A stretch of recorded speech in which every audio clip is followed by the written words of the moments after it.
Good evening. I will now open up the meeting for August 24th, Clarke County School Board regular meeting. Please stand for pledge of allegiance.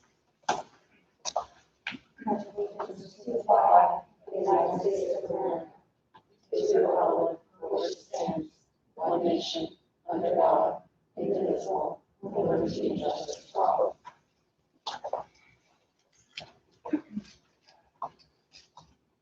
Just a quick note, Dr. Bishop is not able to attend tonight. He had a personal matter he needed to handle and deal with, so Mr. Catwhite obviously is here on his behalf. And we have Ms. Biggs and Ms. Dr. Seal and some other folks presenting the plan to us tonight. Any questions about the agenda? No, I move to accept it as presented. Can I make a comment real quick? Okay. I'd like to pull out the new business, 7.01, consideration of revised policy JFCD. We had to make some changes, and I'd just like the policy committee to review and go over it one more time. So I'd like to pull that out. Is there any concerns about that? Okay. Now may I have a motion for the amended?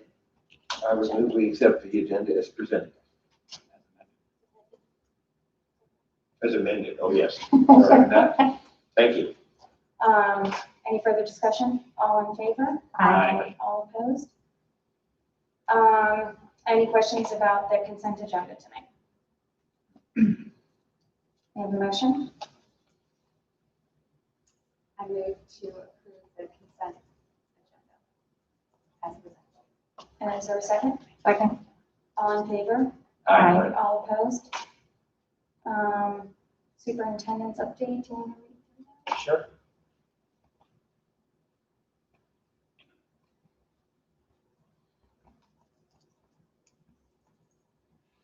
Okay, so on behalf of Dr. Bishop, the update for the night, from March 16 to July 31st, the Food Service Department has served 41,391 breakfasts and 41,391 lunches to individuals in our community 18 years of age and younger. Many thanks to our dedicated food service managers and workers, and our transportation employees for working during the school closure and throughout the summer. That's all we have tonight. Thank you. Any questions for Mr. Catlett? Okay, audience comments. Audience comments are limited to 3 minutes per person in order to allow ample time for those who wish to speak. Those wishing to speak should fill out a speaker's card with the clerk. Ms. Weir? No one has found out? Okay. I just have 2 emails I need to go through. Okay. The first one is from Carly Pope. I would like to request, I'm speaking on behalf of myself as both a registered behavioral technician at Boyce and as a parent. To all the administrators in the school board and all the supporting staff, thank you for your time and effort that has been made to attempt to build a plan that will be effective when distancing restrictions are more appropriate. I appreciate that many perspectives have been at the least presented to the board to give that large percentage of concerned community members and staff a reserved voice amongst and the demand to return to schools. I'm also appreciative to have been given the opportunity to earn an in-demand certification with the strongest advocate and experienced ABA professional as my leader. I know that with a BA in ECE and RBT certification and the hands-on experience over the past 2 years accredited to the IBP program facilitated by Mrs. Welkin, I will be fully supported on a path moving forward. I will be completely indebted to my supervisors with the fortunate advantage of continuing to learn from and develop with the program that I am determinedly passionate about. I am also a resident of Clarke County and have been my entire life. I attended Boyce, Johnson Williams, and graduated from the high school. My 4 children are all registered with Clarke County Public Schools and have each attended since kindergarten or preschool. My oldest will be a 5th grader and my youngest is entering preschool. They will all be virtual students for the most important reason of keeping them safe regardless of the COVID outcomes. I was sent a few different surveys asking questions related to returning to work. I opted for the virtual option as well, simply to keep myself and my family safe. Today, I was officially informed that the staff members opting for the virtual option will be required to teach virtually from their classroom or designated area. I'm questioning why and how that is appropriate for teachers specifically opting for virtual. With rolling closures being the projection for the coming year, why would it be necessary to force employees to come to the buildings, especially if they've already opted for virtual?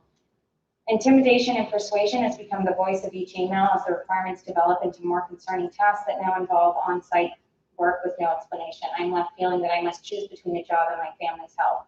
I will not be entering any building because of the lack of support, showing that I will be just as safe at home as I would sitting in a classroom for the time needed to effectively and efficiently apply consistent instruction for any of the IVP students.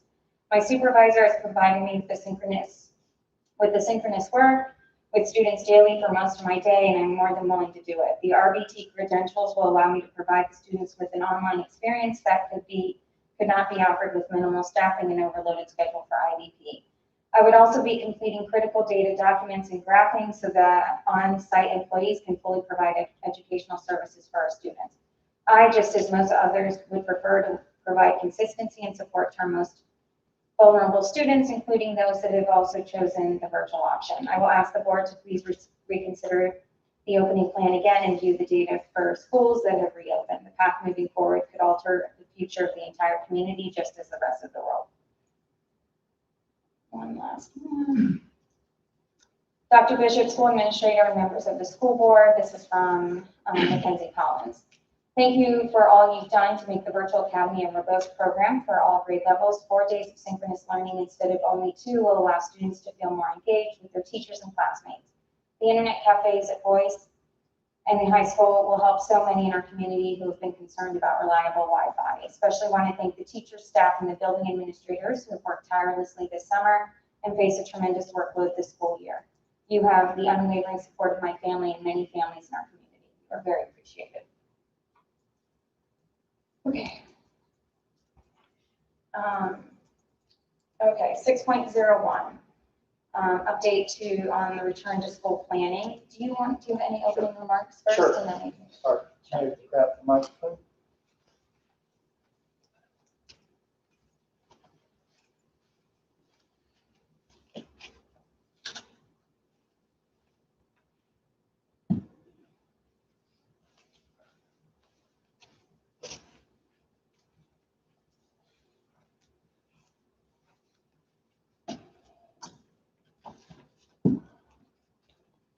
So you have the plan for you, and it's been posted on Board Docs, I think, since this morning.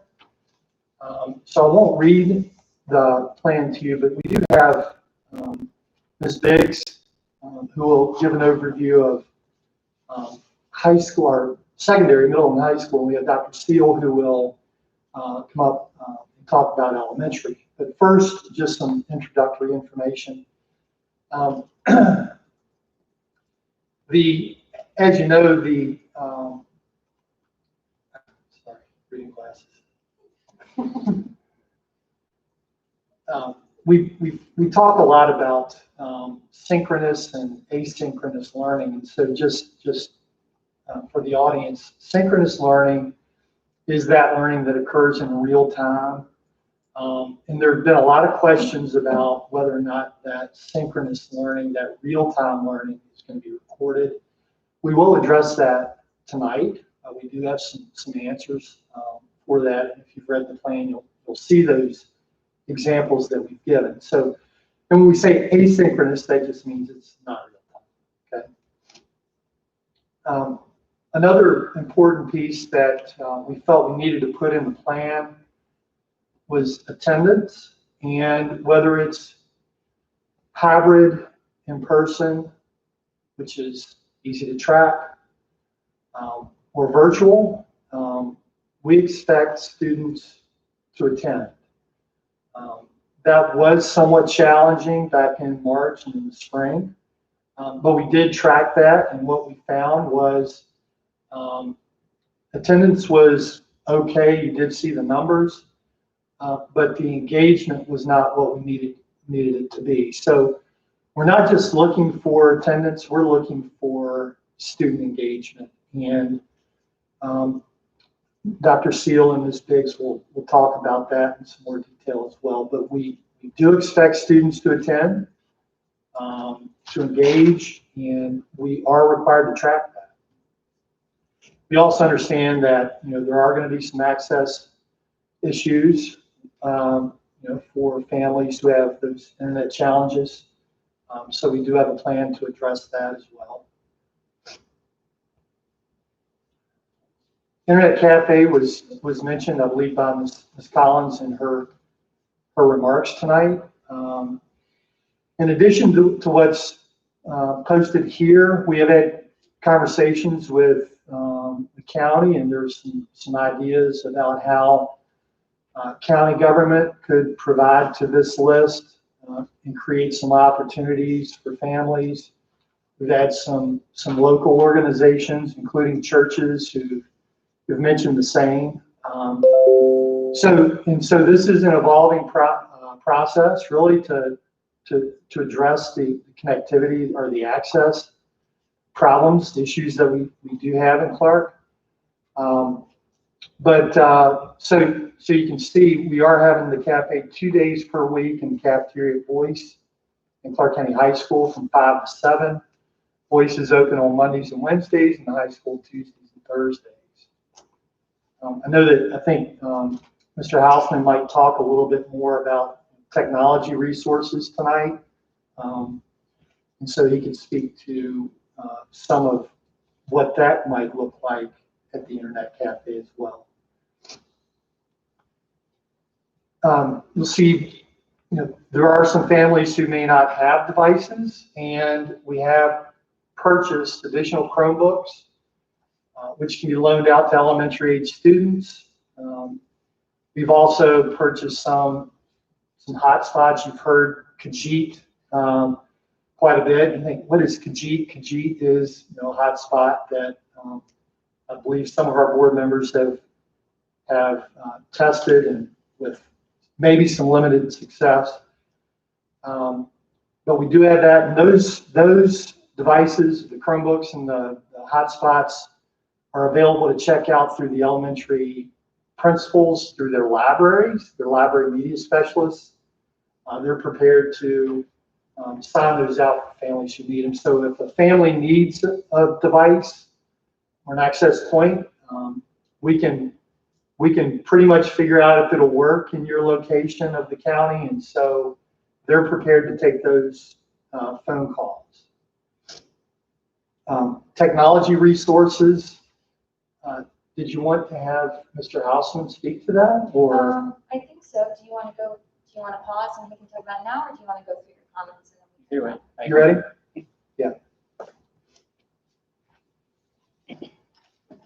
So just for those watching, if you've seen and taken a look at the plan, under technology resources, for those of you who are watching and who reviewed the plan, under technology resources, we have a couple links. One is specific to learning resources, and the other is more specific to the technology. So I just wanted Mr. Hausman to come in and talk about those quickly.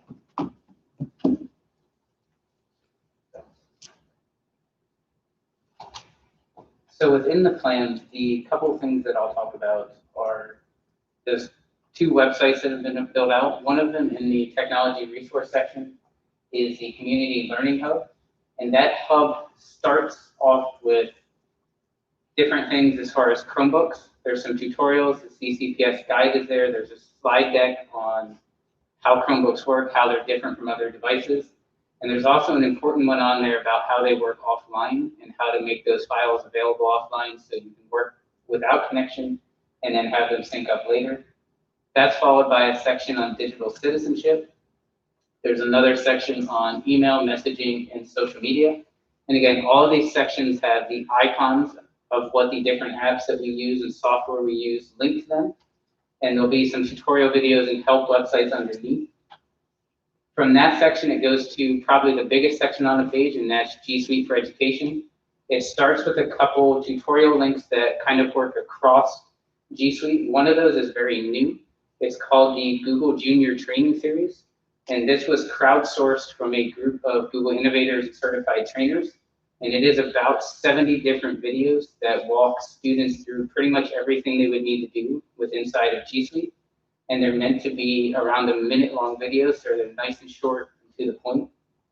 But they're following that, about every app in G Suite is listed underneath with more tutorials and direct links to the help websites.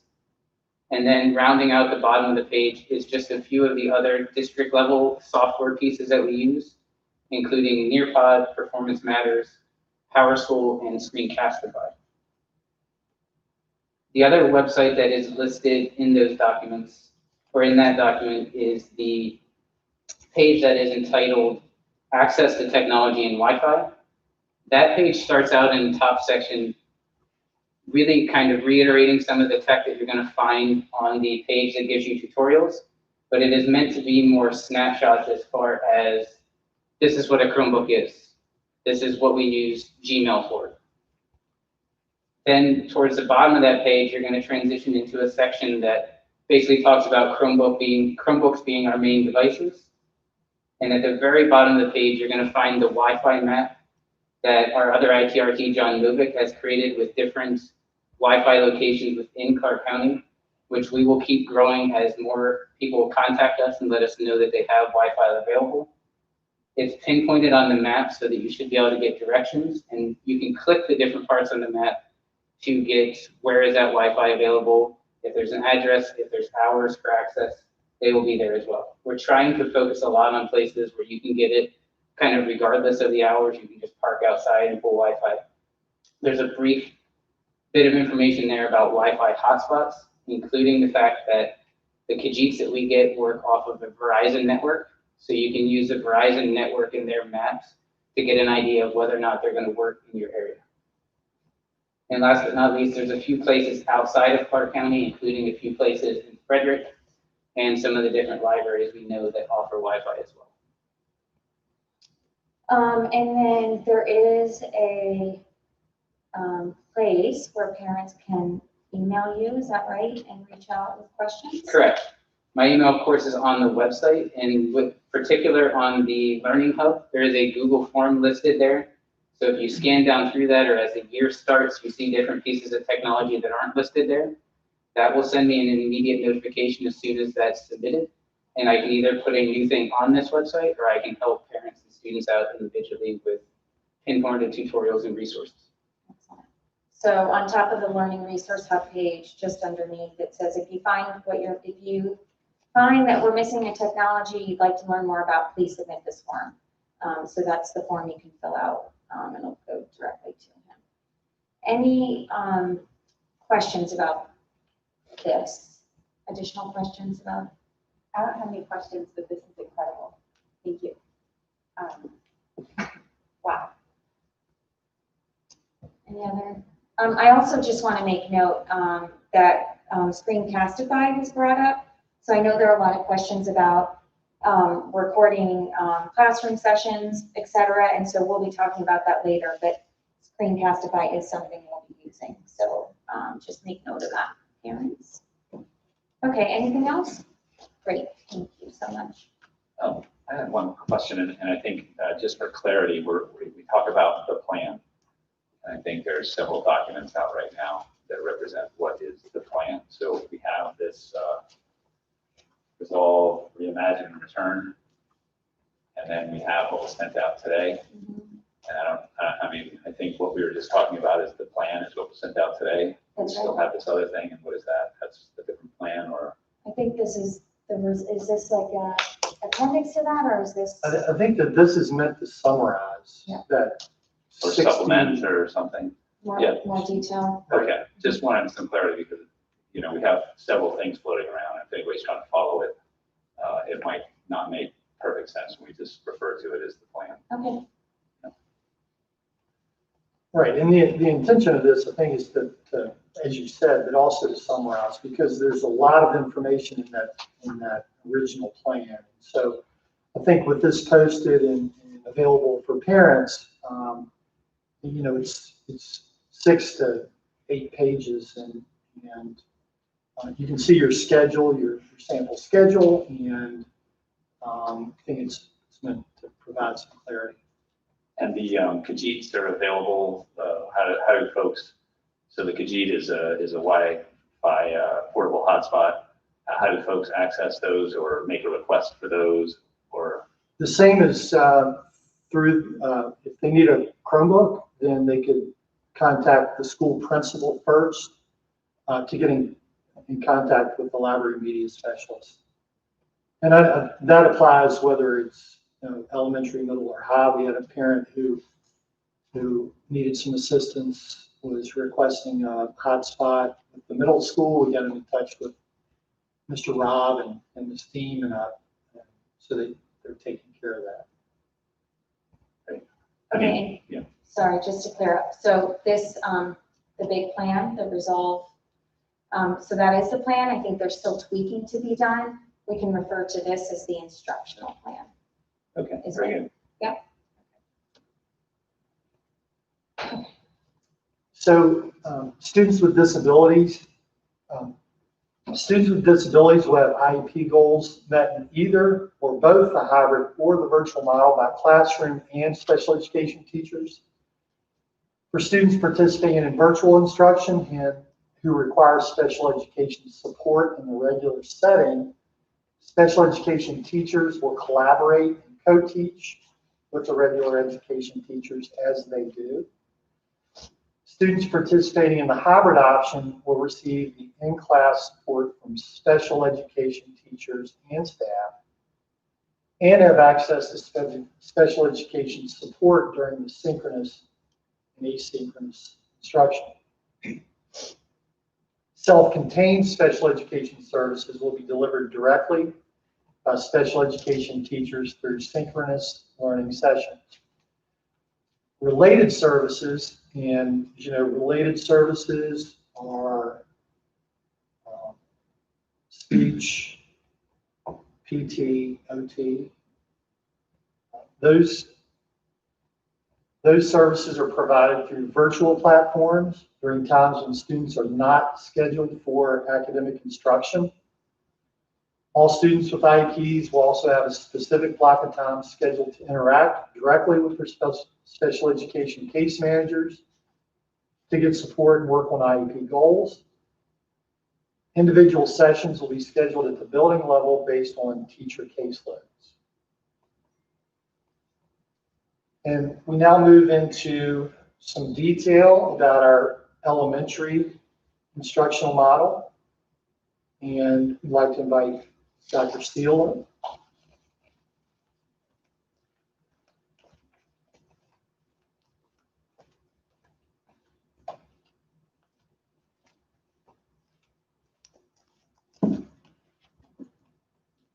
Good evening, everyone, and thank you for the opportunity to speak specifically this evening to the elementary plan. Yes. Could you just do that across the nose? Just perfect modeling. Thank you. Yes. Thank you for the opportunity this evening to specifically address both the elementary hybrid plan as well as the virtual plan. And at the bottom of page 3, I'm going to start with the elementary hybrid model, which will be our students who are going to be in the buildings 2 days a week for face-to-face instruction. So students will be assigned to the blue group, who will attend on Mondays and Wednesdays, or the orange group, who will attend on Tuesdays and Thursdays. And on the days that students are not attending school, they're going to participate in asynchronous learning. So on Fridays, when students are not attending school, teachers will be communicating with the parents regarding students who are required for additional Friday synchronous sessions. And one area that we want to focus on our Fridays is they're listed, those students who are going to need some additional support or intervention. So when you go to the bottom of page 3, there are some hybrid plan specifics. We were very fortunate in that our hybrid teachers will not have virtual learning students in their classrooms as well as their in-person students. So we have been able at the elementary level to assign a virtual only staff member or staff members at each grade level. In-person days, the students will receive instruction in reading, writing, math, social studies, science, and their specials. PE, library, music, and art. Will receive services during their in-person days and on Fridays, and that will be coordinated between teachers and parents. I know Dr. Bishop has highlighted this in past presentations, but again, we wanted to list that although some technology may be used, the focus on the direct instruction days and guided practice will be just that, interaction with the teacher. We want to really try and limit screen time on the days that students are physically present in our buildings. We have a listing there of some of the asynchronous learning activities. For elementary students, the activities will support the material taught during the in-person days. So we really want that to be practice and application of the skills that they have worked on while they are in the building on their in-person days with the teacher. And again, as Mr. Cabot mentioned, we know we're going to have to be flexible with students who are completing assignments independently. There will be some students who, as we mentioned later in the document, may need to come to one of the access points and download materials for the week. And there may be some who can participate more frequently on a daily basis. All of the asynchronous assignments are going to be posted in Google Classroom. And for students who don't have any internet access, we're going to be providing packets of materials as the student leaves for the day. Again, or the student may download the assignments when they have access in a public Wi-Fi location. Our general guidance for teachers has been that we will have 30 to 45 minutes of instructional activities in each core classroom. And of course, the length of time of the activities will be age appropriate. And as I mentioned before, Fridays at the elementary level will provide targeted assistance and interventions to those students who need additional support. Those sessions will occur between the hours of 9 and 11 a.m.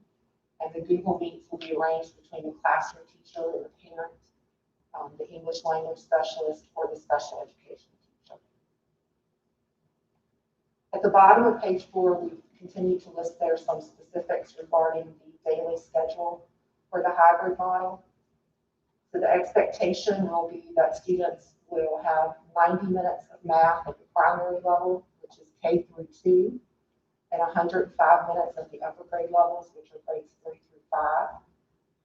Reading and literacy will be a minimum of 120 minutes.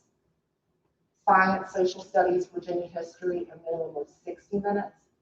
And the pre-K curriculum, we've been advised by the state that that should be a minimum of 2 hours a day. 1 hour will focus on academics, and the second hour will focus on a health and wellness activity. And again, those minutes were very intentional to ensure that we have equity for our virtual learners. And in addition to core instruction, the students will be given a 30-minute per day specials class, which will be held in their individual classroom, again, in an effort to limit traffic. A 30-minute lunchtime will be provided to students in their classrooms, or if we can maintain social distancing, students may be able to eat in the cafeteria. And there'll be a minimum of 2 15-minute recess breaks in addition to their specials.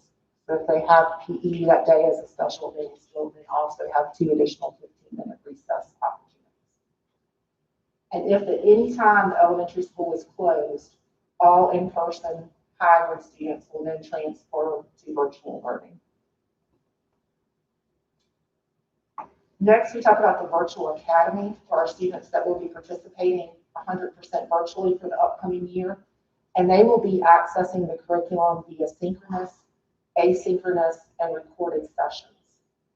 And as Dr. Bishop has mentioned before, the virtual academy is going to follow an AM and a PM model, which is very similar to the half-day kindergartens that we have seen in place in prior years.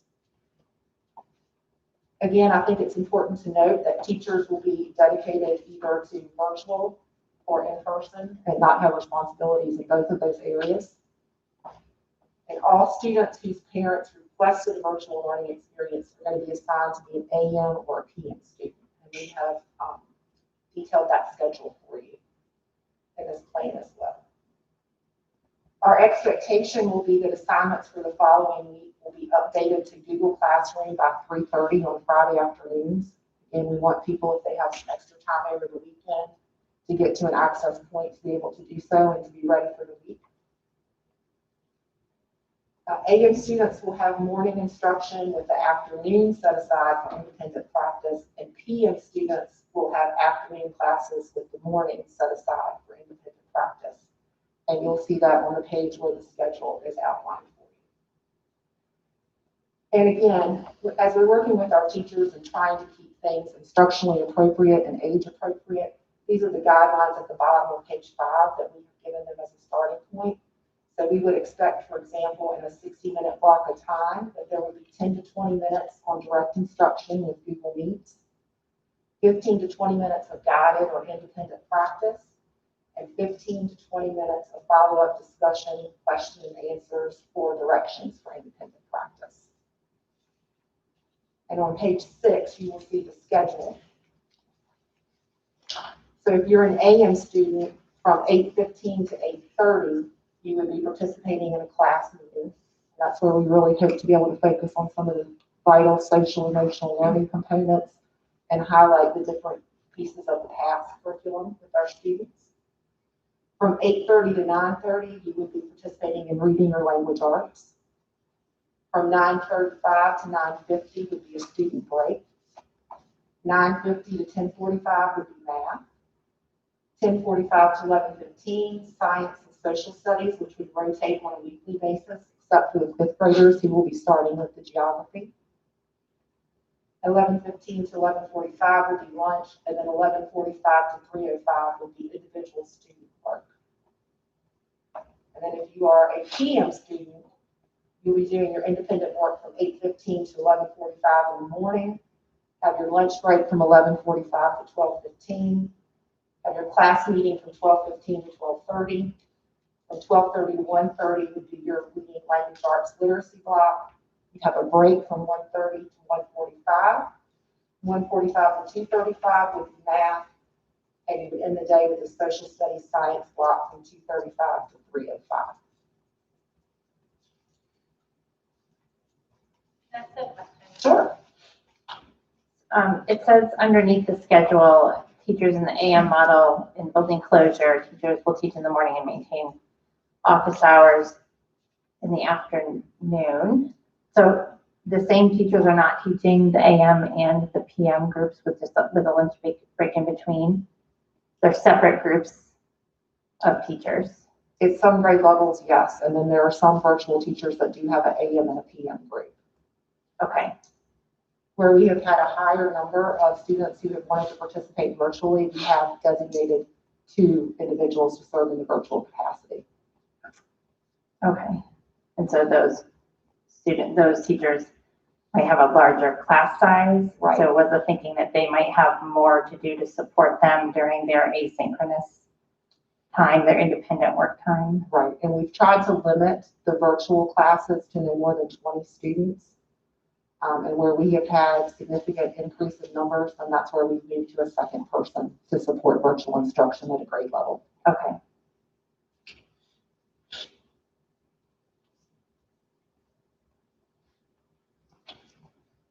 Other questions for elementary, hybrid, or virtual? I have a question about the hybrid model on page 4.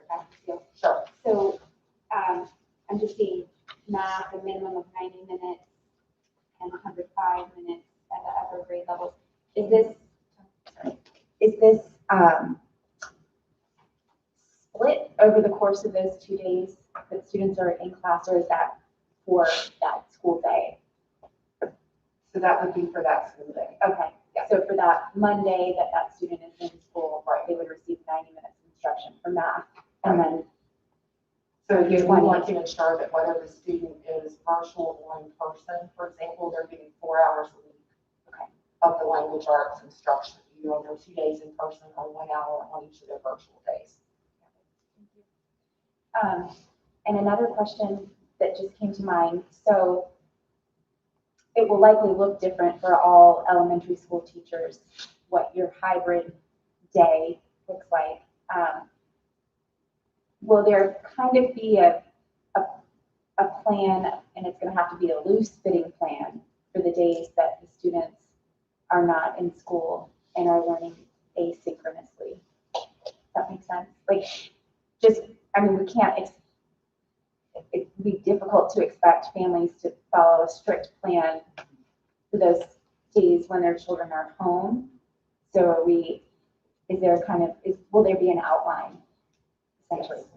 Yes, and we have a lot to accomplish I on know. Fridays as I well. We were talking, we were gonna have to figure out a multitude of components ranging from needing to have teacher meetings, needing to have team meetings, needing to provide intervention, needing to check up on students who may not be active during the week. So Fridays are gonna be jam-packed as well.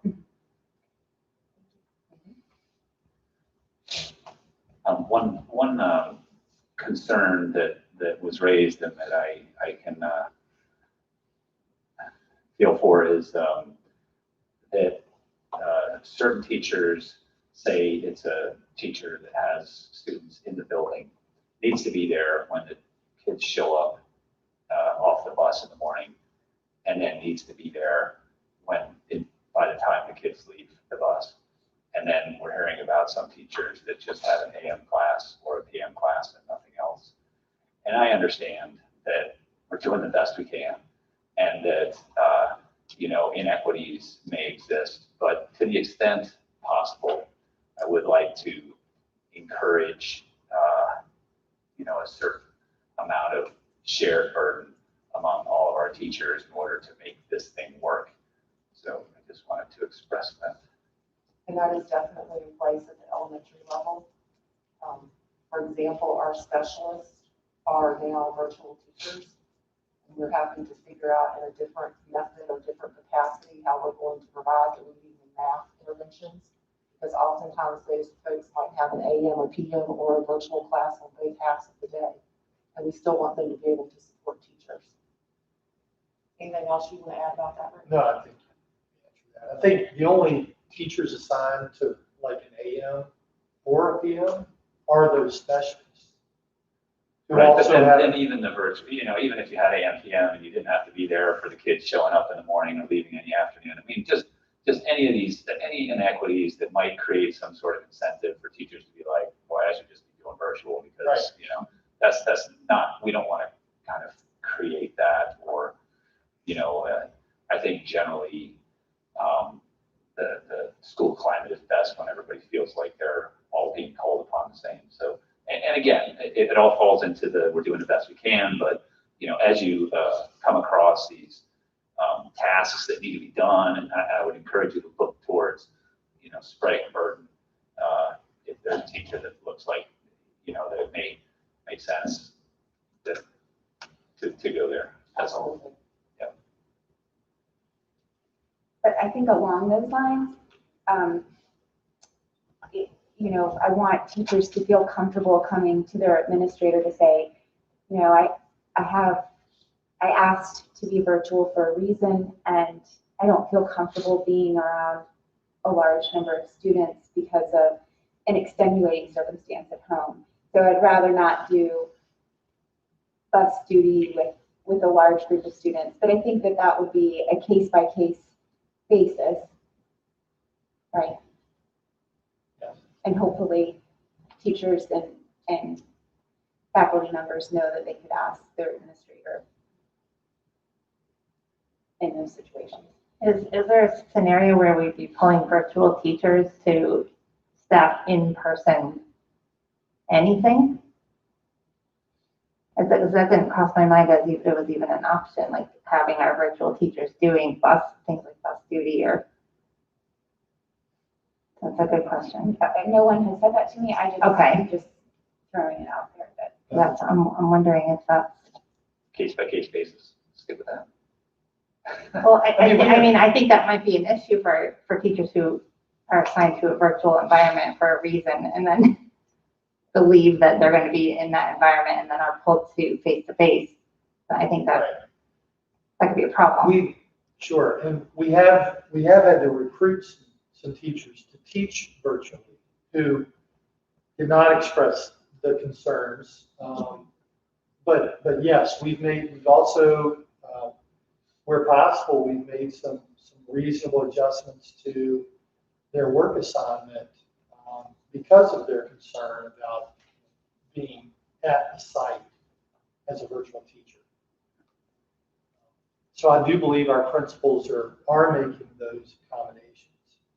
And I think it's important to remember that this is not a normal situation where you're going to have a large number of children waiting in the cafeteria lined up for their bus. Like, this is not a normal year. So we're not having large groups of students. You know, right. So duties don't look the same as they have in previous years. That's correct. Possibly. And I'm just thinking back to, teaching high school and having the cafeteria duty where you've got to make sure they're not fighting, and a large group of students, it's probably not going to look like that. There are plenty of duties. There's a lot to do, especially with, arrival and departure, but our principals are making it work. I would like to also assume, just to address Ms. Ryan's sort of question / concern, I'm going to go out on a limb here and say that our principals are going to do what they need to do that works for each of their school buildings. And I trust and believe that they will work with the staff members virtually and hybrid to figure out if they can ask someone to help with something if needed, if it makes sense, if it doesn't make sense. I think if anything starts to bubble up, they should deal with it first, and then obviously we know there's kind of a chain to go through. So this is a really unique year. So, but to your point and concern, I totally hear you, and I think our principals understand as well. So I did want to go back to the synchronous, asynchronous quickly. So just to kind of reiterate, it is going to be pretty flexible. There will be no schedule, sort of at their pace on those days. Is that right? Okay. And specials for virtual students, they will not be offered. Is that right? Okay. Correct. And if they are participating as a virtual student, then our hope is that they will be engaged during those specific core content times, and then the afternoon or the morning time that they have for individual student work, that's when they will have some more flexibility there. Okay. Regarding getting assignments done and making sure they're ready for the next day and so forth. Okay. And do parents get to pick AM or PM? No. Just Bring I'm that just up. gonna put No, that I was out gonna there. bring that up. And I think there's a statement that I didn't read verbatim, but there's so many considerations that have gone into whether you're orange or blue. or- Right. Yeah, we've got siblings who've got this. Yeah. And then also, I know it's been a burning question. People will, or families will receive their teacher assignment and whether they're AM and PM during the week of August 31st, at some point during that week. And then we have gotten plenty of questions asking if they can select, but I know the logistics are already pretty challenging, so. And something else to mention for elementary is the evening of August 31st, those boys in Cooley will be having a pickup supply line for our virtual students.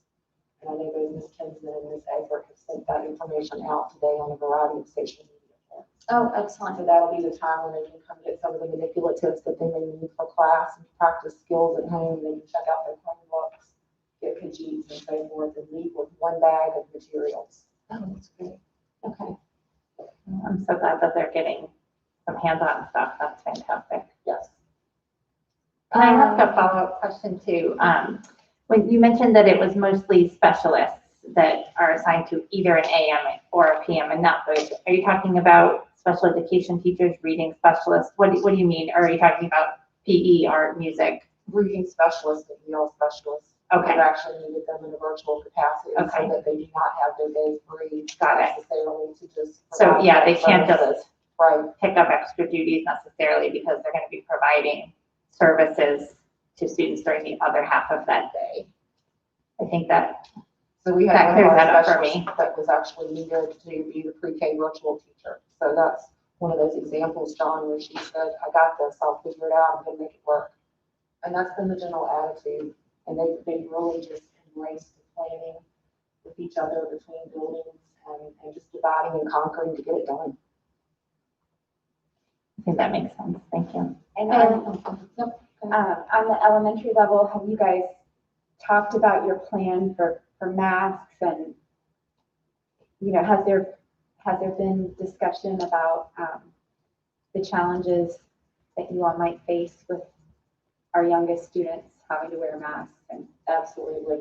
It's going to be quite the endeavor for our pre-K and K students. And in fact, today, Ann Bishop sent me an email. She found 5 read aloud books that dealt specifically with social distancing and wearing the mask. So actually, with our Title I funding, was able to purchase a set of those books for each grade level, because again, that can be another way that we reiterate, this is the world we live in right now, and this is what our expectations are while we're at school. So we're getting creative and trying to create the proper procedure and then reinforcing it. I don't want to pull on this. I'm sorry for asking so many questions. Along with the masks, I know we've purchased some for students, right, like disposable masks, but just with my own kids, I've realized that their masks don't fit. And so do we have like teeny tiny masks for our elementary students? And yes. Ms. Tenson's nodding. Okay. They have Thank you. they have an inventory and they can order more as they need them. Thank you. Anything else? I have a couple questions. No? Okay, can you quickly talk about gifted? So I know I've received some questions about gifted identification since we were home after March, and then how will we be offering, because normally we've done pull out, right? So how are we gonna provide those services? So we are going to start the year with gifted learners having their needs met with differentiation in their classroom instruction. We hope that once the dust settles and we have a couple of weeks under our belt, and we feel much better about where we are and the procedures that have been established, then we will continue with the COGAP testing and screening for the upcoming year. But at this point in time, differentiation in the core content will be the main mechanism of service delivery. And so that'll be for hybrid and virtual? Yeah. Is that right? Yeah. Okay, so then with our virtual learners, we'll just go through the same process of identification once we kind of things settle down, as you mentioned. Okay. All right, I think that's all I had. Any other questions? This isn't a long question. SOLs, they're not canceled yet, right? Correct. For this school year. So, I mean, I've seen comments on social media saying that HIPAA's there are HIPAA guidelines that we're not following and that we don't have to follow anymore, that SOLs are not happening this year, that we don't have to follow FERPA guidelines, but I don't know any of that to be true, correct? SOLs are not canceled. Right. And we still are bound by HIPAA, FERPA, confidentiality rules, laws. That's correct. Right. Okay. Thank you. And just to reiterate, I know you mentioned it quickly, but just to reiterate one more time, and I know I'll ask Ms. Biggs the same thing. For this instruction, I mean, we want to try to eliminate, well, not eliminate, we don't want our kids, virtual learners, to be looking at their computer all the time, every day, all day, right? So we're really going to be providing guidance or suggestions to our teachers to say, here's what you can do during your 90 minutes or your 120, right? We're going to kind of talk through that. So there shouldn't be this expectation for parents with elementary virtual students to think that their child's going to be online all day, or for their AM, PM. Correct. I Because guess. it's not instructionally or age appropriate. Okay. And we've talked at length with elementary teachers already on the days that the in-person students are not with us. We really want their activities at home to be extension and application. So how can we take the math skills, let's say that we're studying on a particular day, and then bring it into some application that kids can do inside their home, rather than, doing a worksheet with 10 problems. If we're doing measurement, for example, can they measure things around the home and report length, width, and so forth, or use the manipulatives that we're sending home to demonstrate mastery? Okay. And then we mentioned Screencastify earlier. I'm assuming elementary teachers will also maybe be doing a little bit of that for our virtual learners. Yes, okay, Yeah, it'll be available for everybody, and everybody pre-K to 12 will have training. okay, perfect.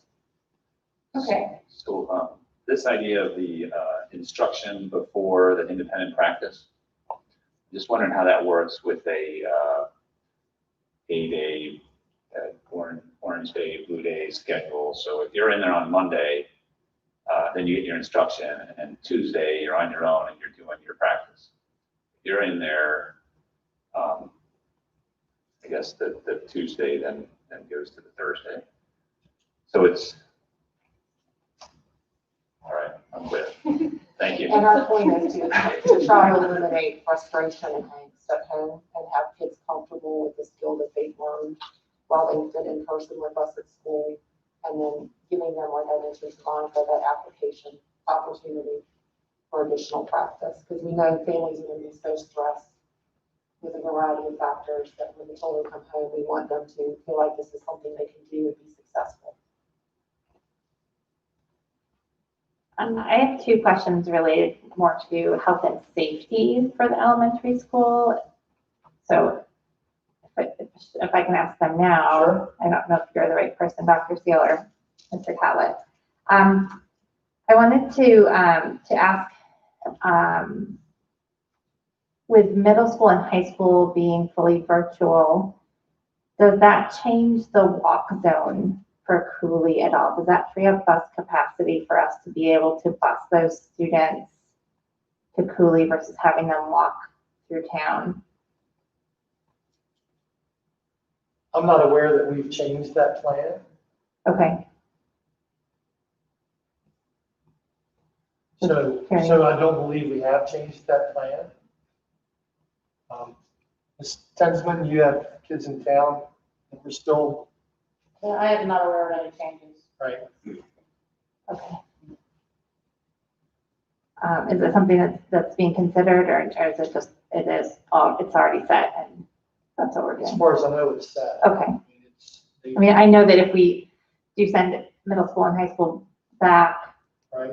after the first 9 weeks, then it could be kind of disruptive. So it would make sense that it would be the same, but I wanted to ask the question. If we offered bus service and then had to take it away, that would probably be worse. We would agree. Okay. My second question relates to the midday temperature check that we talked about at the previous meeting. Have we figured out any solutions to that? I know, Ms. Tensman? we will have the opportunity after midday You will. to do a temperature check. Oh, that's awesome. Right before the lunch times. That's great to hear. So with, as you know, with middle and high school, all virtual, we are able to move some staff from the middle and high school to the elementary school. So we talked about this last meeting that we can have our nurses there, our school security officers can potentially be there to assist. So it gives us the opportunity to have more help there for that purpose. That's great. I was hoping that was the case. Thank you. Thank you. Thank you, Dr. Steele. I don't mean to put our principals on the spot, but would you like to make any comments? Don't feel like you have to. Thank you for everything you're doing. I know that challenging is not even the word to use, and unique isn't no longer the word. I don't know what the word, I have words, I can't say them, but thank you, thank We're you. working very hard to make sure that it all goes off just like it's supposed to, and all the plan, and we've had a lot of support. I know that Ms. Simpson and I are on the phone probably 7 or 8 times a day with each other, just talking through different questions that we both have, or creating documents together. So, we have a lot in place, and we'll have a great start of the school year. So just in case people couldn't hear that, so it sounds like Boyce and Cooley are really, not that you haven't in the past, but really working collaboratively to kind of help your teachers, support them, and then be able to support our families in turn. I know you all are working so hard, so thank you. Thank you so much. And, you know, we're all doing the best we can, right? So, okay. Ms. Biggs.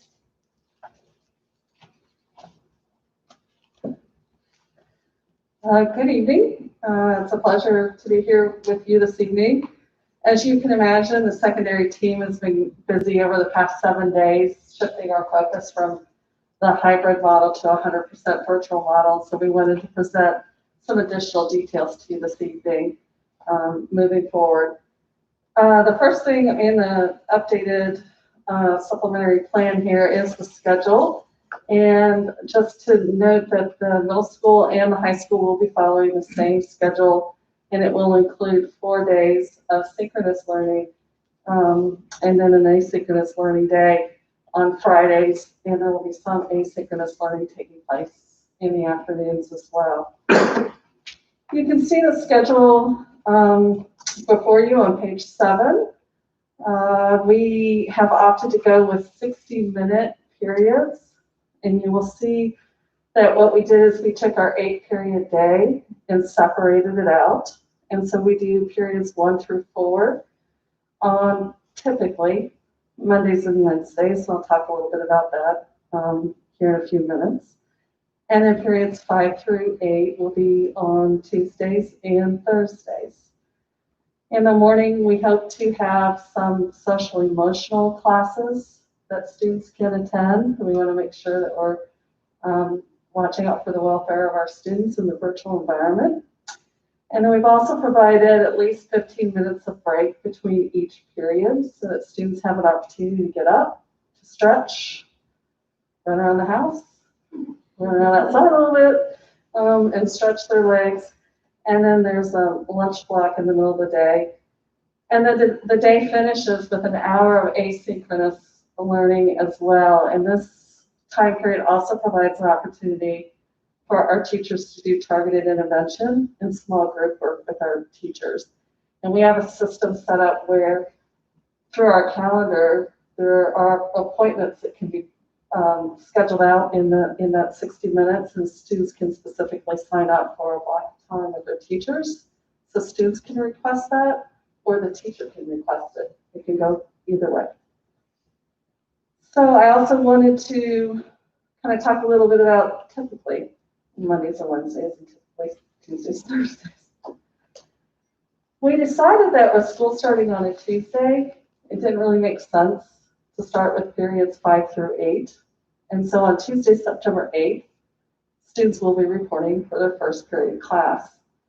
And so that first week of school is going to be periods 1 through 4 on Tuesday and Thursday, and periods 5 through 8 on Wednesday and Friday. And then the following week, it will revert to regular schedule. It's in the approved calendar.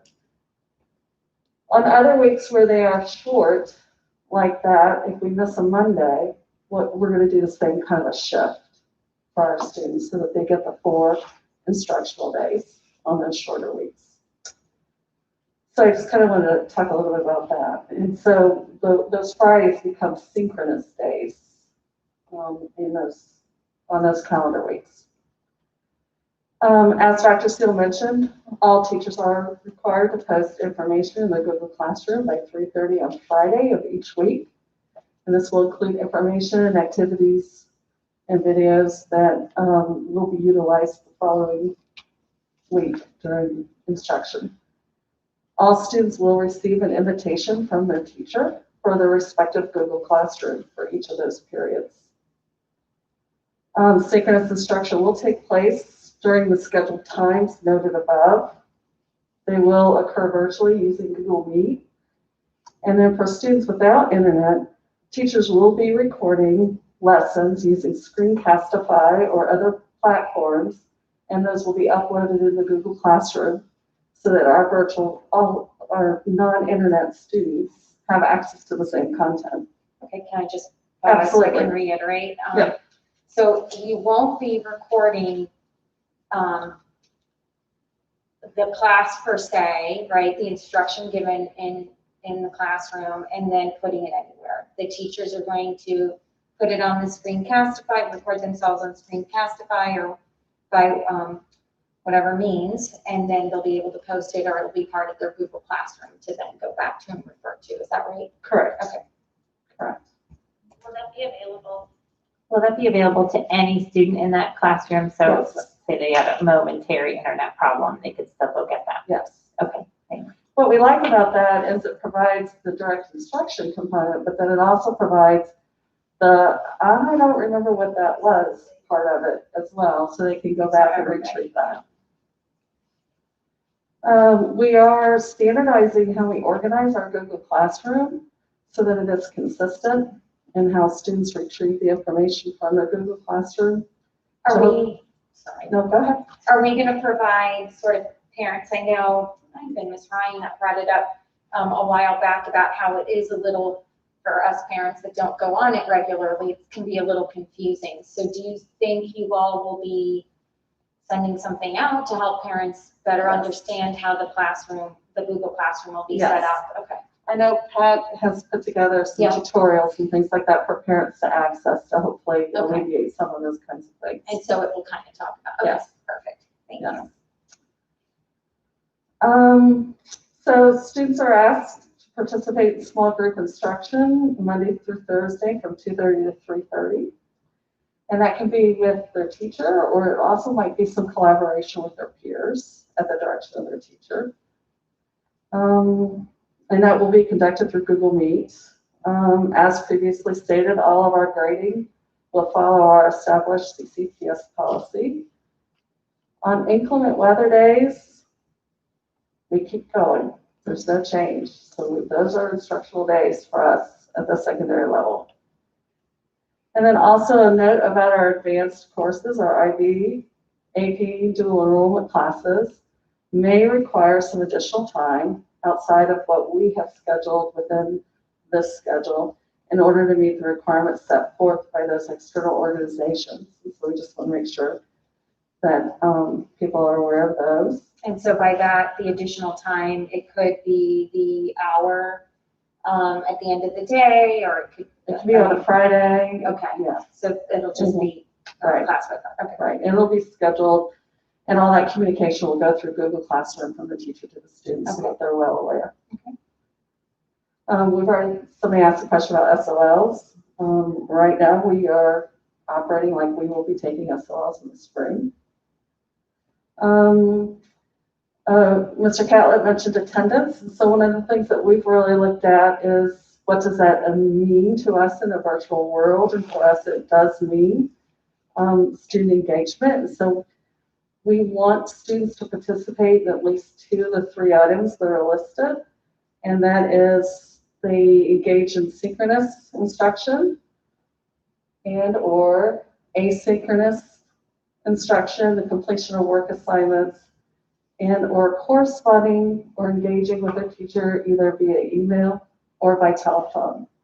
And so no matter what environment the student is with regards to internet access, 2 of the 3 of those should be possible. We want our students to be as engaged as possible. So just for parents, if you're listening, on page 8, under plan specifics, the last bullet speaks to expectation of student involvement. And I know I received a question from a teacher who was concerned because on social media, it seemed as maybe that there was this idea that, oh, my child can kind of attend whenever they want. And, you know, I guess everybody compares it to how it was in the spring, right? So this last bullet is basically saying, You are expected to attend. thank you. And since you asked a question earlier about schedules, I will say that secondary schedules will be available on September 2nd for students. I do see here a bullet, and maybe you talked about it and I just missed it. Due to the constraints in this academic year, schedule changes will not be allowed unless graduation requirements are impacted. Is that schedule changes during the year or? Correct. Or Okay, after the start of the year. okay. But then we are kind of making accommodations like we. If it means you're not going to be able to graduate or something like that, then yeah, we will do whatever we can to make sure that you have what you need. Okay. One of the things that we're doing is while we're splitting this part so that we can function in this virtual world, we're also planning for, just in case, we come back in a hybrid world. And so all this gets smushed back together into a 1 through 8 period day. And so those are some of the things that are kind of working in the background, you know, as we move through some of these decisions. Meaning we'll accommodate like orange and blue, Correct. orange day, Monday, Wednesday, and your. Yeah, that's still It'd be that condensed schedule, right? Correct. Of your 8 courses. Yeah. So one of the other things that we have really had a lot of conversations about is, even though we are 100% virtual, we do not want to sacrifice instructional best practices, and that we want to deliver the best possible education that we can for our students. And so when a teacher looks at planning a lesson in a 90-minute block like we've historically had, that can take many forms and look very differently from day to day. And so we put together 4 different examples of what that 60-minute virtual period might look like, just to give people an idea of what to expect. There might be some direct instruction that kicks it off right at the beginning. Students then may go into a breakout room to continue to do some work, then check back in with the teacher for some wrap-up and Q&A. Or there might be an opportunity where they're all working on projects and they come right into their 60 minutes of synchronous instruction. They go right into the breakouts. And the teacher's hopping from breakout to breakout, checking in on students so that we can still keep that collaboration going amongst our students. And so there's just 4 examples there. It's not an exhaustive list for how that 60 minutes might look, but it's just a reminder that it can and will look different from day to day. Okay, so then, again, expectation is that they won't, more often than not, the student won't have to be online for that hour for 60 minutes, just listening to their Correct. teacher. Okay. And then there'll be asynchronous opportunities to further extend that learning and to apply that knowledge in different settings, to get to some higher order thinking skills and things like that as well. You talked about API being dual enrollment. I'm assuming the same for honors at the middle school. Is that right? Correct. Okay. So honors will be offered as it normally would be. Absolutely. Okay. I have a few questions. Yep. So kind of a 2-part question. With that 8 period day, are we offering all of the electives that students chose in the spring? As much as possible, there are a couple that we are still looking at as to how well they transfer to a virtual environment. And so we may need to make a couple of shifts. So we're still sorting through some of those things. But it is our intent to offer as much as we can. Okay, that was my second part was, are there any that are particularly challenging? And I'm sure the answer is yes. Yes. And because we are fully virtual, I assume we are able to meet all of the requests from the spring because we're not splitting our staff between in-person and virtual anymore. So students can take all of the advanced AP, IB courses that they wanted. Correct. Okay. Thanks.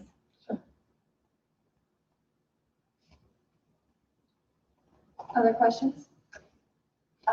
For Fridays, those days are allotted for asynchronous learning. Will that just vary between classes? And I guess my question is, will a student have assignments for all 8 classes, or?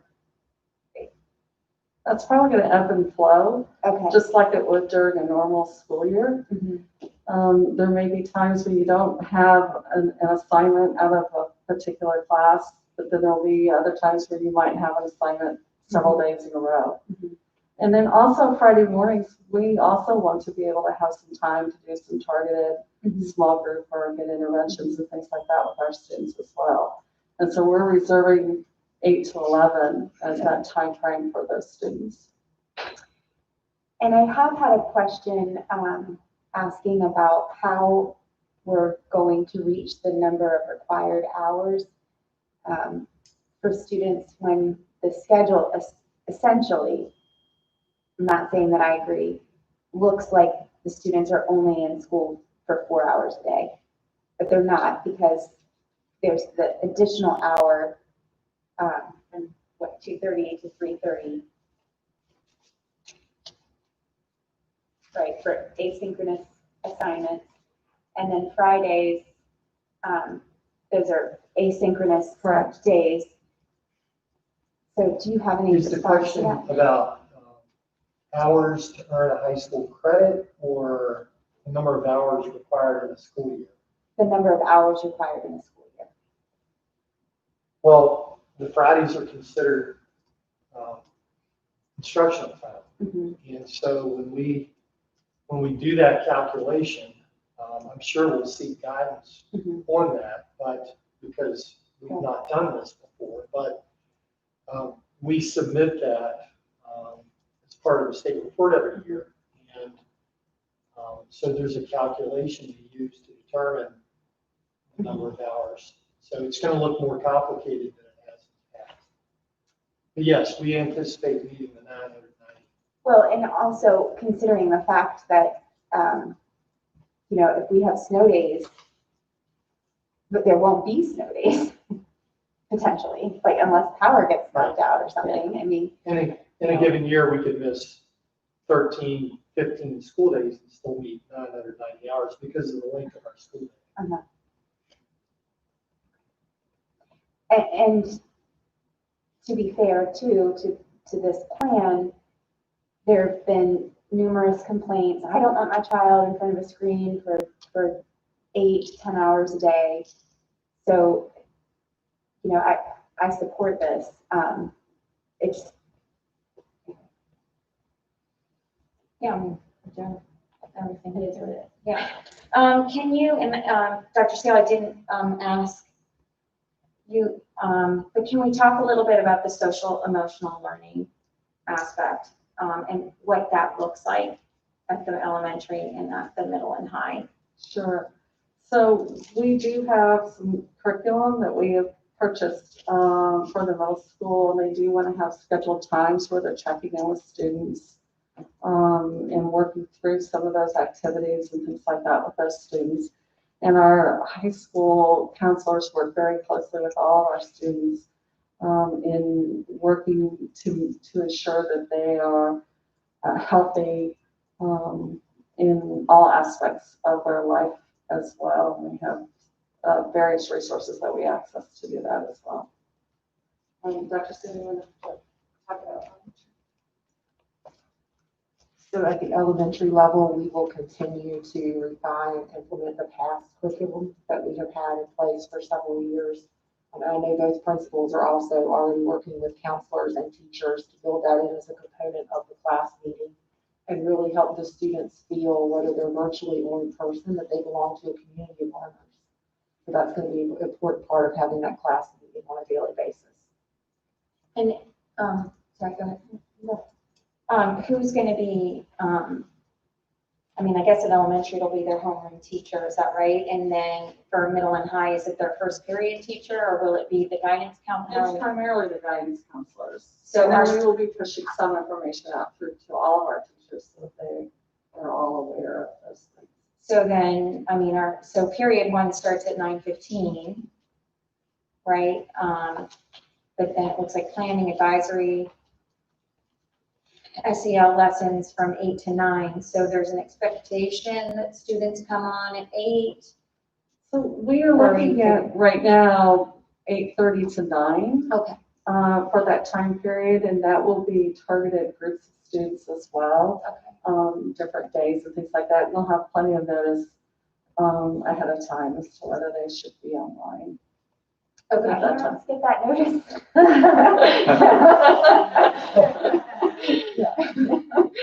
I'm assuming yes. Yeah, It will, absolutely. And I'm assuming we'll also, that should also be an expectation that the students will show up. Right.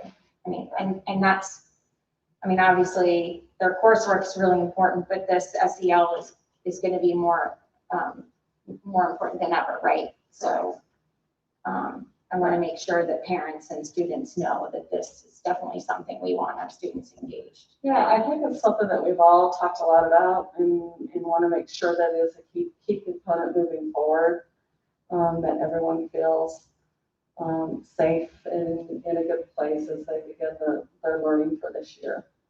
And then we continue to focus on the now more than ever for building relationships with students. Yeah. That's been a theme that we have really reiterated with staff now for several years, and that's going to be more important than ever. So mental health's always been a big thing. I think I brought it up several times throughout the years I've been on the board, but we're taking it up a couple notches, right? So guidance counselors, I'm assuming we'll have a lot more resources to provide. There should be sort of this open door, which I know there already is. If parents want to reach out and talk about their, their kids at home and how that's going, or, if it's good or bad. I mean, I've also talked about my daughter having some struggles. So, this is going to be, again, tough, interesting, unique, challenging year, but I just want parents to know that we're obviously going to be here to support their kids if they're having some problems. Absolutely, and I think the key to everything that you just mentioned is communication. Yeah. And so if a parent has concerns, they need to pick up the phone and they need to call the school, they need to talk to their child's counselor and vice versa. Or if a student feels like they're struggling or something's not working for them, they need to be communicating with their teacher or their counselor as well, so that we can work through all of those things so that this can be a smooth process for them.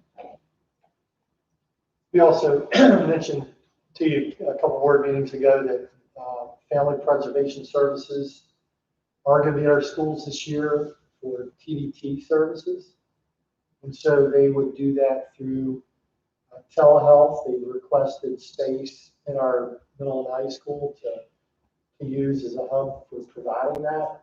They work directly with our counselors to reach out to students and families. We already have a case of students for that. They also do groups, and so counselors and teachers can identify kids for certain groups. They could do that as well. So that's just another level that we're planning. Okay. Anybody else have questions? Okay, please. Just a comment at the middle and high school. It's my understanding there's not a prohibition on using the buildings. The buildings are not closed. That we have conditioning activities going on. We have, some teams are active, and I don't know how it will work, but to the extent that the buildings can be used for extracurricular or even educational purposes that meets all the access, and I know it could get complicated, but I just don't want everyone to think that they should rule out the use of the building when they can see a pathway there that meets the requirements and meets the guidelines for, as set forth in here for distancing, space, and all that. So just something to keep in mind. I'm sorry. So I'm going to turn that on. I had sent this to Dr. Bishop last week, and we talked about it a little bit. Are there any plans for limited exceptions for special education students to attend in person at the middle school and high school? Do we still need Miss Biggs up here? I don't know. Do you know the answer to that? I don't know. Okay, I have some questions, so, I don't want you to stand there, but I'll bring them up after. Okay, so, thank you. Yes, there are opportunities for our most at-risk kids to come in to middle and high school. Okay, that's wonderful. Yes. Thanks. And we do have a plan to teach mask wearing. So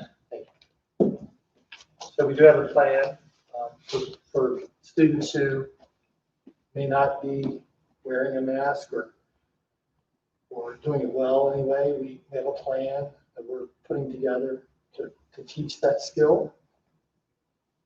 So yes. That's fantastic. And my other question is related to sports in the middle school and high school. I had a parent, a couple of parents ask me, which sports would be offering those out of season conditioning activities. And I know that a lot of the coaches that are providing them currently are basically, volunteering their personal time to do that. And these parents also asked me if there might be an opportunity for them to volunteer to lead some of these activities, even if it was twice a week, just to get kids kind of outdoors, active, small, socially distant groups. So I'll start with those sports that are active now.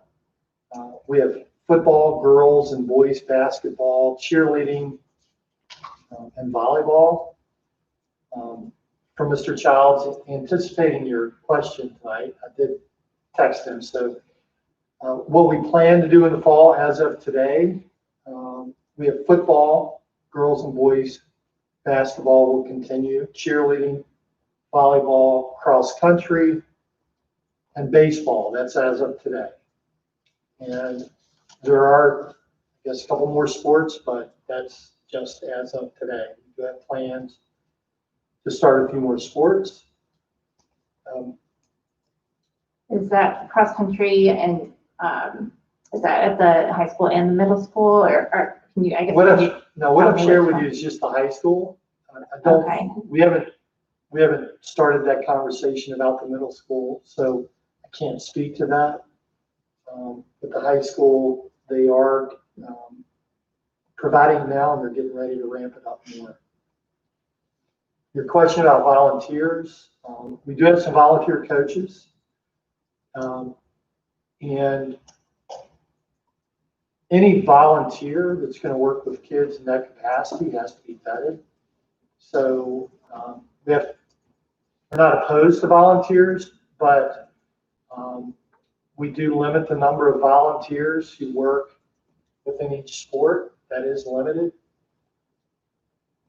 But if someone is interested, then I would suggest they reach out to the coach, see if there's a need, or Mr. Childs, see if there's a need. Does that answer your question? It does. I guess I would be interested to learn about the opportunities that could be available at the middle school as well for those, 3 grades of students. I think it's awesome what we're already offering at the high school. And the parents that reached out to me were specifically middle school parents, so that's what they were interested in. So if we can offer, if the coach isn't available, but if we can offer it by bringing vetted background check parent volunteers on, I think there might be some interest in the community for that. We'll have that conversation with Mr. Robb and Okay. Mr. Kedrick. Thanks. Anything else? No? Okay. Just a couple things.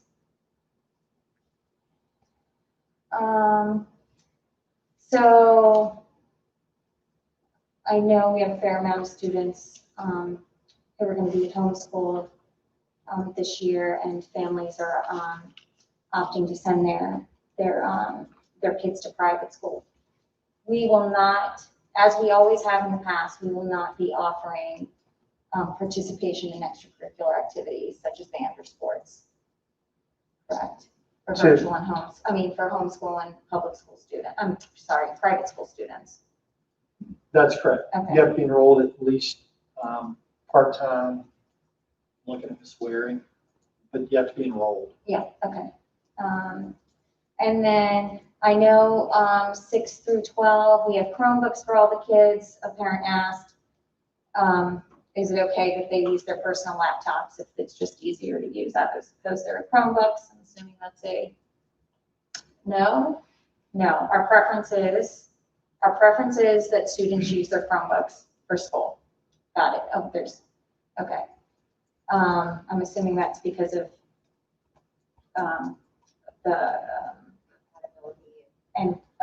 making sure they don't do what they're not supposed to be doing. It's going to connect to the filtering side of things, yes. Yes, And also, if teachers use Google Forms to do quizzes, things like that, those locked quizzes only work on a device managed by us.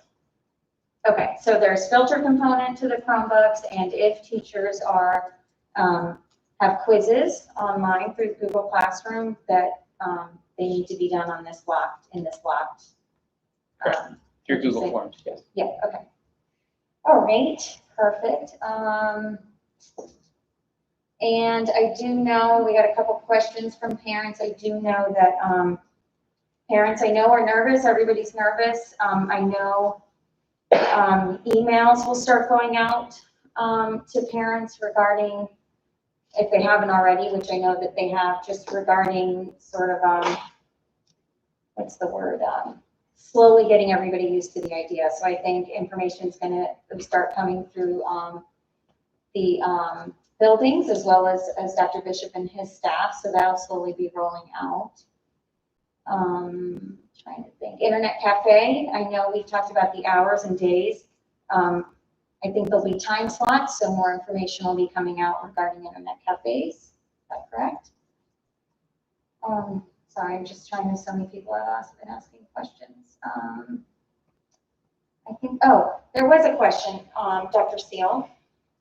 I know there was talk about offering specials in some way or another to virtual students. Is that right? So can you just quickly, I know you don't have a mic, but can you just quickly sort of talk about why we changed that? There was discussion at the beginning about the potential of offering specials to virtual students. It became a very troublesome and difficult piece to manage, so we didn't want to bite off more than we could chew, so to speak. And since this virtual component is so new, we figured we can do core content areas and do them well.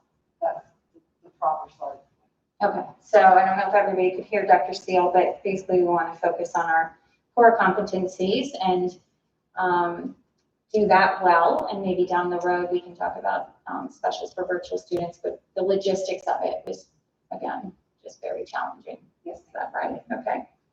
Oh, and also specials teachers are also teaching. So not just specialists like we were talking about earlier, but we have special teachers also teaching a virtual class, I think. Is that right? They're not teaching a virtual class, they're teaching the students who are in person. Oh, they're teaching hybrid. Okay, so then that's another, they would have a class to be responsible for, so that's another reason. Okay, great. All right, thank you. Yep. It's more of a discussion for the board, but that is this page 14 of the original plan, the considerations for closing classrooms or schools, confirmed cases section.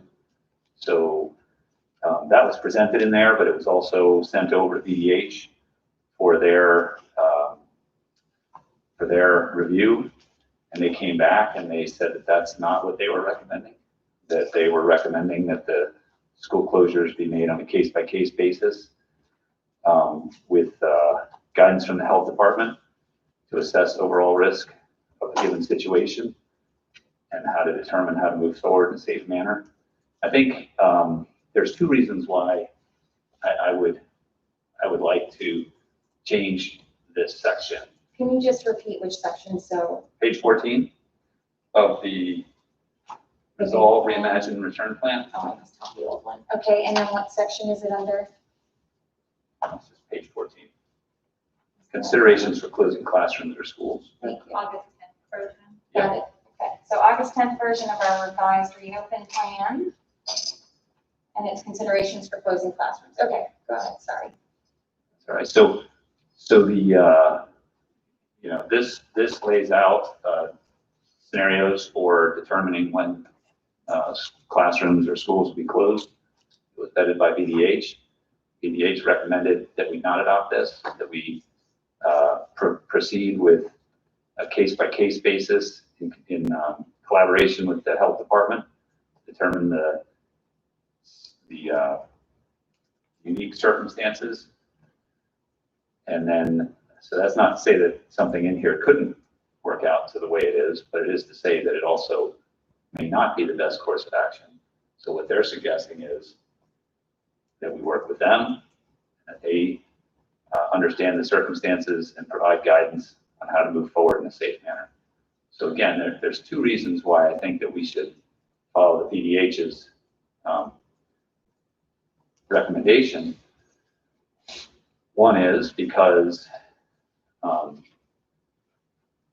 we need the hybrid program for the elementary schools to work, and we don't need to to be too restrictive on the determination of how we proceed in the era of COVID. And then two is because it's my understanding that best practice is to follow the guidance of the local health department, and the local health department's been pretty clear on what their recommendation is for considerations for closing classrooms or schools. So I know that some others may have some other feelings about that, and so I just want to have a discussion.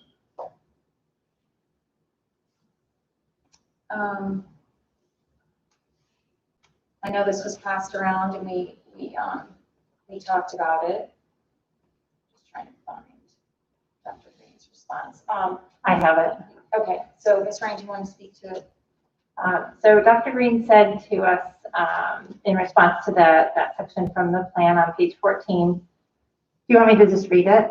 Sure. Okay. These rules look overly strict to me. If there's a single case in a classroom, only people who spent more than 15 minutes, less than 6 feet from the student are contacts, including a period 48 hours before symptom onset. In that case, the student would be isolated, home for 10 days after the onset of symptoms. At that point, may return if symptoms are improving, and no fever without meds for 24 hours. Persons that are ID'd as true contacts, as described above, would be quarantined at home for 14 days, returning of no symptoms. If a quarantined student develops symptoms, they become a case on isolation and they start a new 10-day clock. If you want to be cautious, you can shut down the classroom for a day for cleaning. There is no need to quarantine students that were in the same classroom but never closer than 6 feet for 15 minutes.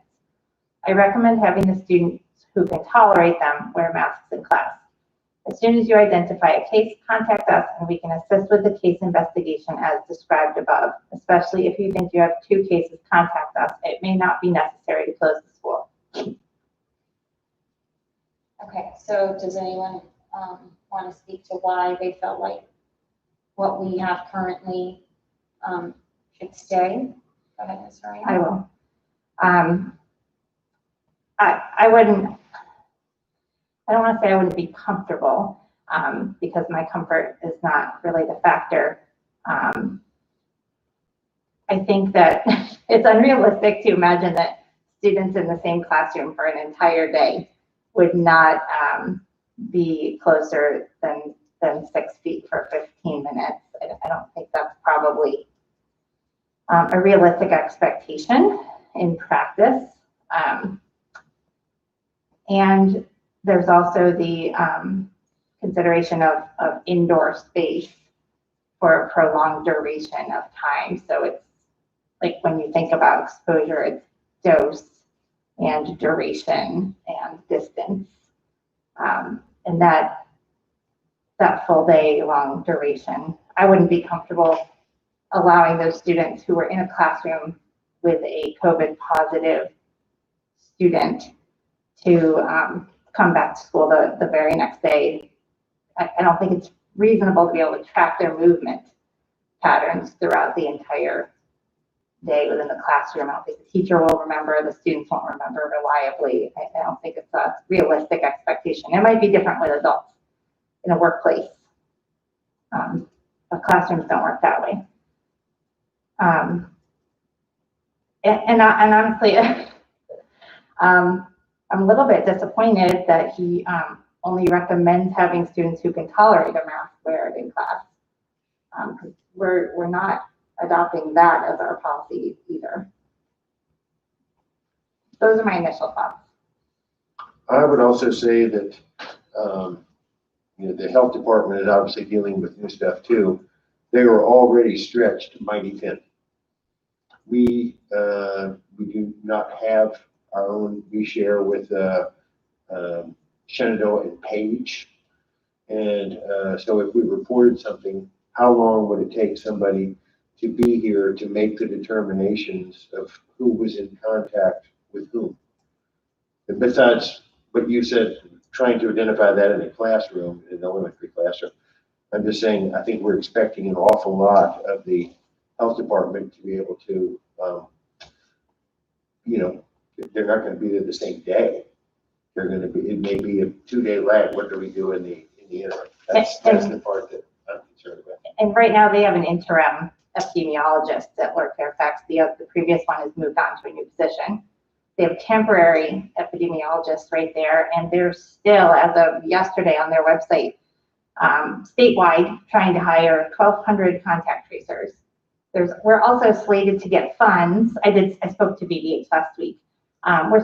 We're slated to get funds for the Lord Fairfax district for a COVID-specific epidemiologist, but we do not have those funds or that person yet. And I think that maybe once we have someone who's dedicated to COVID, it could be different, or once all of those contact tracers have been hired and onboarded. But I think to your point, Chip, that I know that the folks that I talked with last week said they are stretched incredibly thin, and in their words were basically just jumping from one emergency to the next, kind of putting out fires where people were very, very sick. And it's not going to be very long before the duties of the regular vaccines they're giving for the other flus are going to kick in, and that's going to, that usually is a full-time job for their staff in the fall with no coronavirus. So I just think we're expecting an awful lot of a relatively few people. I know on the other side of the coin, it's just Winchester and Frederick and our elementary schools are the only schools around here that are actually going to be having classes, as I understand it. So it's not like they're going to have all the districts to service, but still. I mean, they're spread thin with 0 schools Yes. operating right now and just nursing homes. That's right. So, Ms. Carver, did you want to? I'd like the plan to stay as it is. And just to Ms. Ryan's point, Dr. Green is a physician and he's not a teacher. He's not working with kindergartners, first graders. So it's easy to say, easy to measure exactly the distance. And yes, they have this type of mask on the entire time. It's not practical for us to ask that of teachers, and it's not the way that classrooms are run. Especially if we want our focus to be on education rather than documenting distance and who is near who. Yeah, I don't deny the concerns or the potential that we may need to follow this. I think the problem I have is that all of a sudden we are taking on the role of health experts, and quite honestly, I don't see that as our role. One of the things that I most learned from Dr. Green's presentation was just how broad the concept of health is, and not how narrow that focusing solely on COVID is not a healthy way of looking at the world. So again, I think it doesn't, if we shift to case-by-case basis, it doesn't restrict us from following this guidance. But if we say this is the guidance, then all of a sudden we don't have the opportunity to consider alternatives that we can't imagine yet. and that we learn more about COVID day by day, and here we're being so prescriptive on how we're gonna handle it in the next few months. So that's where, Are you gonna put it to a vote? I don't think we need to do a vote per se, but, I think we just need to provide guidance to Dr. Bishop. Again, this document, it's still being tweaked, and so, you know, as a board, how do we want to handle this situation? So, Well, I think what Zara is saying, and we both alluded to, let's just say we find out somebody's positive on a Thursday, and because there's other things going on, we can't have anybody from the health department come till the following Wednesday. Yeah. What do we do in the interim? I think that's the question to me, that if we just keep having everybody still go into school, well, we could, I mean, that's a hypothetical, but we could then err on the side of caution. But, you know, every experience that I've had with the health department is they've been extremely responsive. And so, you know, maybe in the next case, they won't be, and we'll be sitting there wondering what we should do. But in that circumstance, we are not limited in acting. Again, I think ultimately it just comes down to that we're taking on the role of being health experts against the advice of our local health department. And that's not a position that I think that that really helps us in focusing on the things that we do know more about and not focusing on the things that we don't know so much about. I don't necessarily know if we're taking on the role of health experts. I do think that, we are Well, being whichever very decision, cautious. whichever decision you make, you're taking on the role. If you say somebody tested positive, we don't have anybody here inspecting today, whether it's day after tomorrow or next week when we actually get someone here. Maybe some time to determine. Do it in the interim, we close the school, close the classroom, whatever. If we're having to make that decision, we're having to be health experts. No, that's not the plan. That's a circumstance outside of our control. And the plan is we get response from BDAs. That's what they say they're going to do for us. They're not saying, you know, we might get back to you in a week or so. Oh, no, I'm just saying by the time you schedule it. Yeah, but let's be and someone's actually realistic. here, Let's you be get- realistic, Mr. Topel. They can say that they're going to be there and respond, but we have heard in other counties, neighboring counties, that is not what is happening. They are inundated and understaffed. And Dr. Green said that here, but that he was here. yeah, and they're just now starting to focus, I think, on schools because their primary focus has been nursing homes. So, you know, I understand what you're saying and appreciate it. I just think that, I think that the health department is overwhelmed, and especially with the schools because they don't know what to expect. No one does. We've heard what's going on around the country. With what happened with Georgia and other states, I'm always of the mindset, well, we're not Georgia, we're Clarke. So to me, it's a little bit of apples and oranges, but I think we have to be realistic in that everybody's overwhelmed. And I just don't think, I think they're just not going to be as supportive as we hope and as they think they will be. And that's nothing against them, they're just understaffed, is my belief. And there's also the logistics. Are we even going to be involved in the decision? If we wait for our monthly meeting, to make a call, the call is going to be with Rick and Dr. Bishop, Yeah, you know. no, absolutely. I don't think we'll be a part of that decision.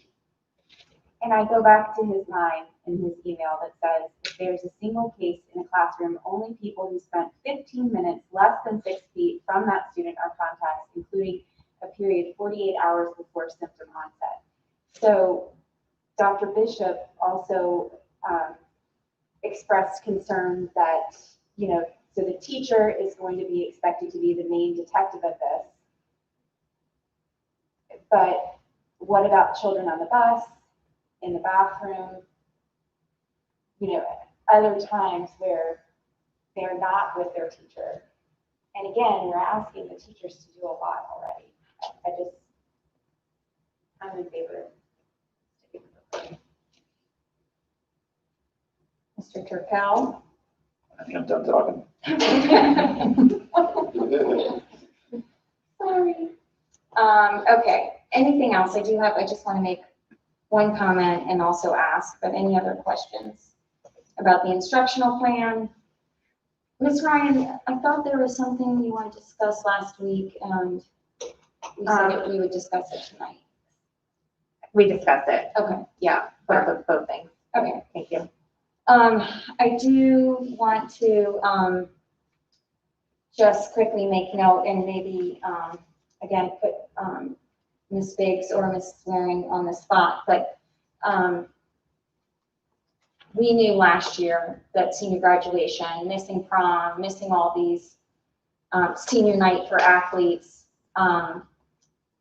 we knew that was tough. We knew that was tough for our community. I think it's safe to say the way we ended up having graduation, I thought was remarkable and great, and I think all the positive feedback, we had a lot of positive feedback about it. I also now understand, including me as a parent of a senior, things are going to be different this year, and we're probably not going to have homecoming. We're probably not going to have these sort of senior milestones that we had their last year of high school. I am also under the assumption, I'm making a lot of assumptions tonight, also under the assumption that we're gonna do the best we can. We're gonna think outside of the box what we want to do for our seniors. I know that we're still doing a yearbook, and you know, they're throwing out ideas of how we're gonna do that. So any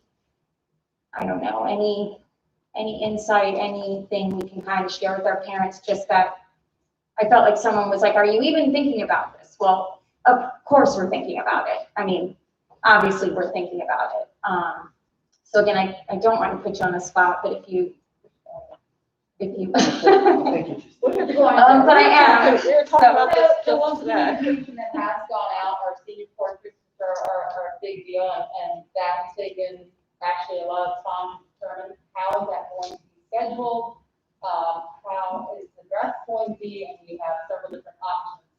I sent out a school messenger 2 weeks ago, there'll be another school messenger by this Friday about how to sign up for that.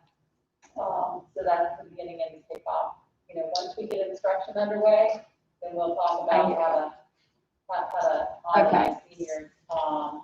all right. So Ms. Waring, in case you couldn't hear, talked about how parents received a message about senior portraits. I know there were some tears. I know I had some messages about senior portraits have gone out. I know there are 2 days that that parents can select, and it sounds like, or schedule, and so it sounds like more information will come out regarding that. Our primary focus is going to be instruction, since we just kind of flipped the coin with our virtual delivery. Seniors will not be forgotten. We will not forget your seniors. We will not forget my seniors. It's just gonna probably look different this year. And hopefully that'll be an experience in itself. So is it safe for me to say stay tuned, senior parents? Don't worry, we haven't forgotten you. Go class 2021, right? That's fine. Okay, thank you. Anything else? What else is on the agenda? Okay, we're gonna not do policy. Okay, school board member comments then, before we go into closed session. Mr. Shu, do you want to start? I think I'll pass this evening. Oh, okay. Other than to say, I mean, you know, the amount of effort that has been put in is just so awesome. I can't even believe how much work is going into this, the detail that we're getting into tonight, you know, everything. I'm in awe of the people who have worked on it. And obviously, we're all anticipating and nervous to see how it's all going to go. Thank you very much for all the work you've done. I'm sorry. I'll just say I'm really pleased with the revised instructional plan. I think there's some really good detail. I love the thought that was given to the amount of screen time for the younger kids. The template so that parents aren't trying to decipher Google Classroom for 8 different teachers in 3 different grade levels. So I think that's really helpful. We kind of threw this on the middle school and the high school a week ago, and to really flesh this out for everyone. And you guys have come a long way in a week. So I think, and the feedback from parents on social media today, if you haven't seen it, has been really positive as well. So I know it's hard to not know what it's going to look like as a parent, 2 weeks before school starts, and everything in this world right now feels scary and uncertain. But thank you to everyone who worked on this, and thank you to all the parents who have been out there saying, I know I just have to be patient, and and telling their friends, you just have to be patient. I know they're working on it. This is just not a normal year, and everyone is doing their best to make the most of a really difficult situation. And I actually think that this has the potential to be really, really great, and really, maybe add some things to the world of education that that we decide to keep after this is all over. So thanks. Mr. Turco? Yeah, I think I should share that I feel definitely a lot better after the new supplement to the plan, so that's great. I think the only thing I would encourage now the principals and anyone working with the new staff is keep people apart as much as you can. It's it only takes one person next to another person, or and then a whole group of people is knocked out, and that's just it's almost like the protocols for dealing with proximity are so strong that it's just best to just wear the mask, keep people apart, do things virtually as you can, and it's tough to follow all these protocols, but we gotta do it. Glad yours were short because I'm going travel. But so recently I listened to a podcast, and as the podcast was wrapping up, the interviewee left a final piece of advice, and that was that leaders today should lead. Oh, I get emotional. With empathy and humility.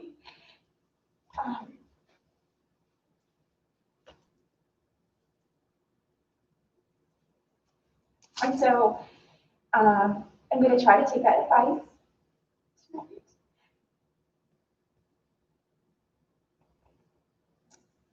I'm probably going to skip a lot of what I'm going to say.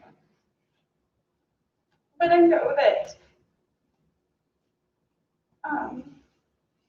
I hurt a lot of people's feelings in a comment that I made. I guess like 2 weeks ago when we were on vacation. And it was never my intention to do that. And I tried to explain myself last week in our meeting, but I think that just made everything worse. And so I do genuinely apologize for hurting the feelings of teachers, administrators, and staff members. And this has been an exhausting experience.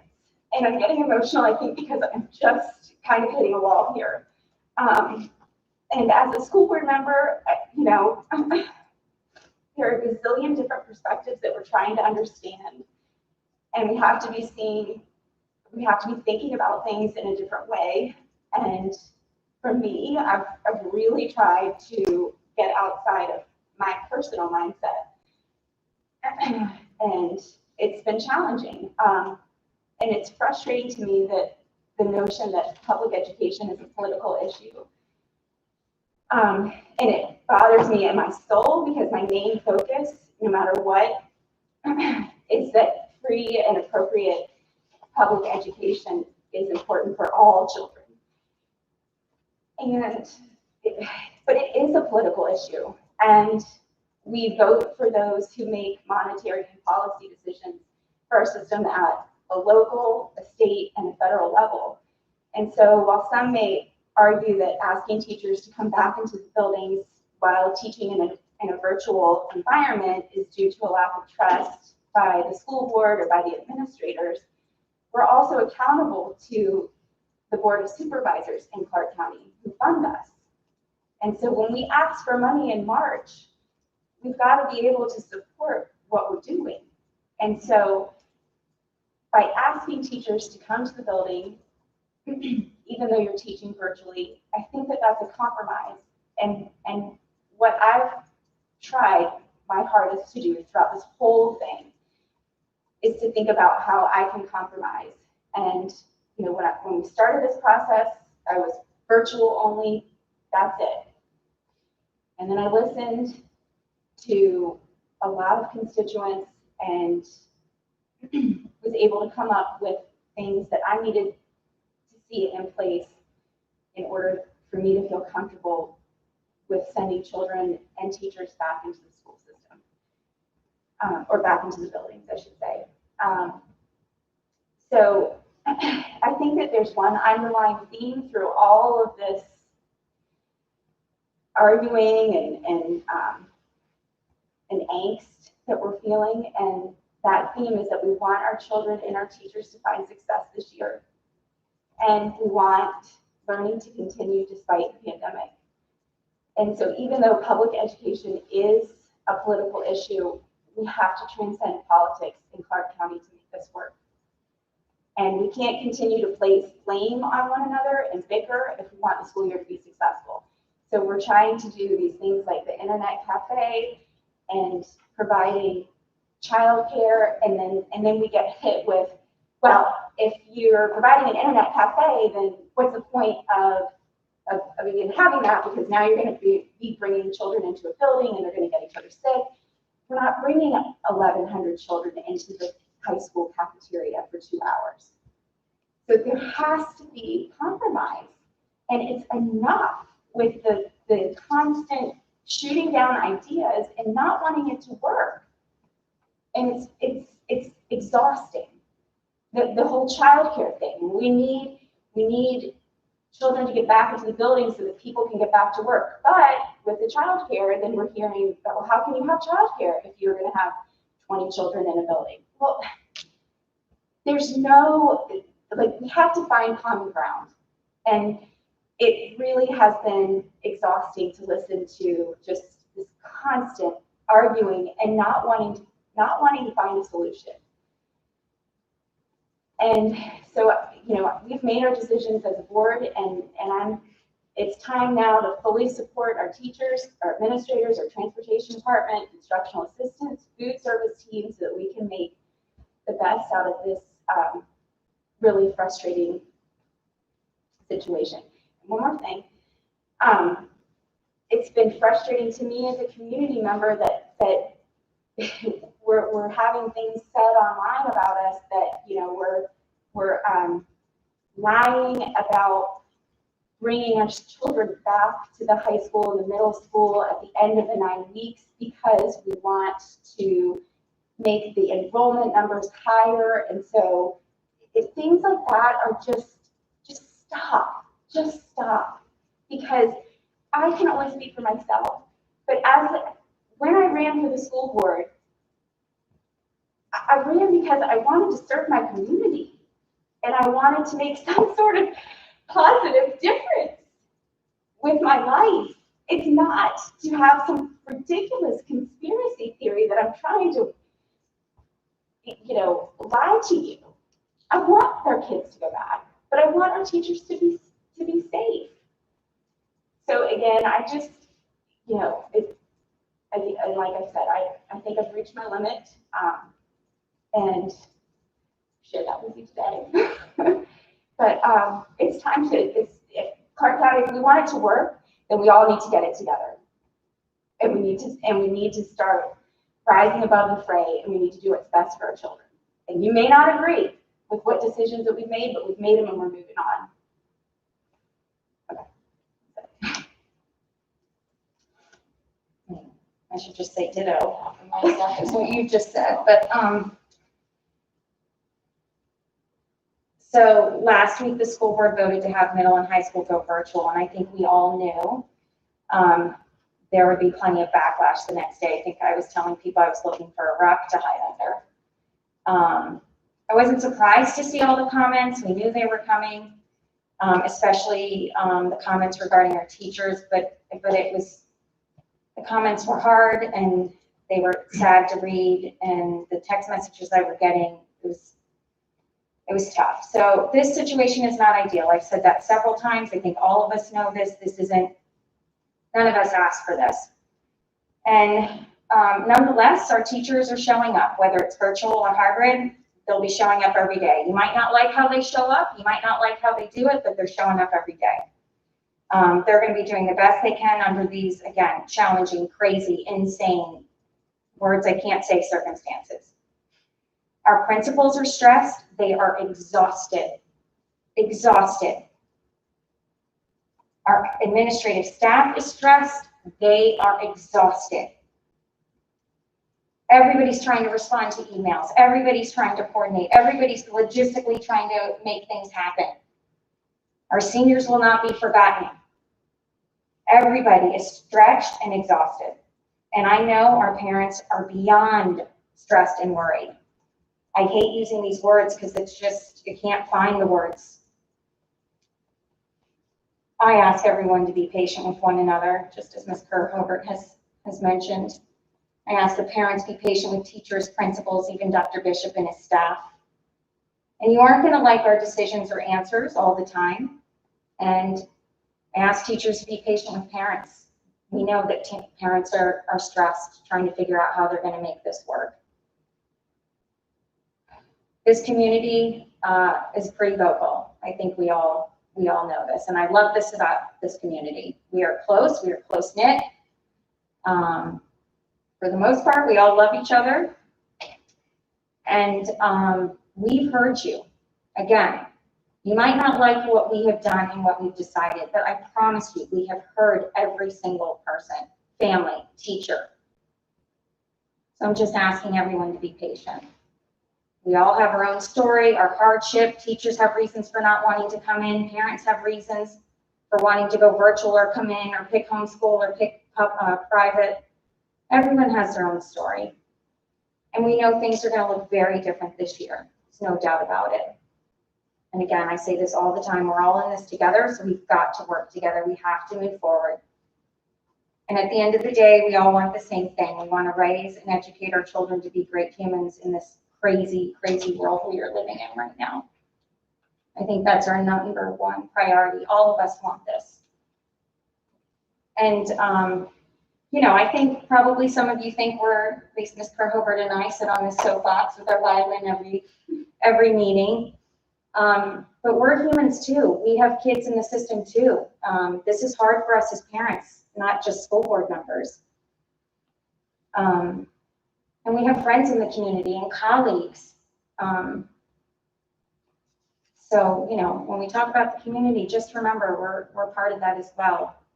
Dr. Bishop, Mr. Catlett, the whole administrative staff, we're all part of this community, principals, teachers. So we got to just keep going. We don't have a choice at this point. We're not, for the most part, changing our mind tonight, or I don't think at the next meeting. This is just how it's going to roll. So let's kind of do this together. It would be really great. Again, I would say this thank you to our principals. I know you guys are working your tails off. Mr. Hauserman, you are our technology beast. We appreciate everything you are doing for our staff and teachers. And I know you will support our parents just as well.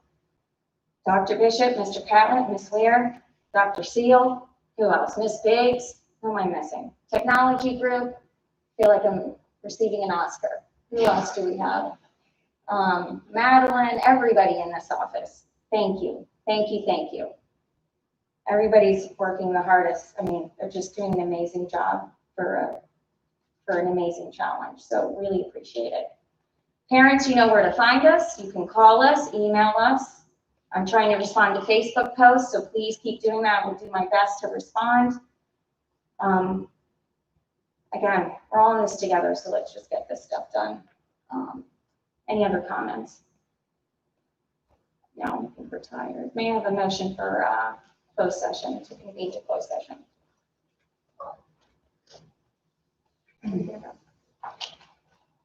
I move to convene a closed session to discuss personnel matters, including appointments, resignations, reassignments, and other employment decisions pursuant to Code of Virginia 2.2-3711A1. The estimated time required for closed session is 45 minutes and action is expected. Is there a second? Second.